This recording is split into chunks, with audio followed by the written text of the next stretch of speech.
এয়া কি কৰি আছা? এয়া কি কৰি আছা? পিঠা চুঙা বনাইছো। খাই কেনেকুৱা লাগে? খাই ভাল লাগে। কেইটা বনোৱা হৈছে? 16টা। 16টা। কি চাউলৰ?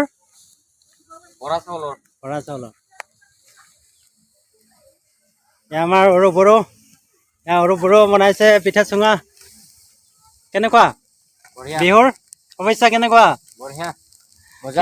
কি যোগাৰ কৰা হৈছে? পাৰ। আমাৰ ছশ।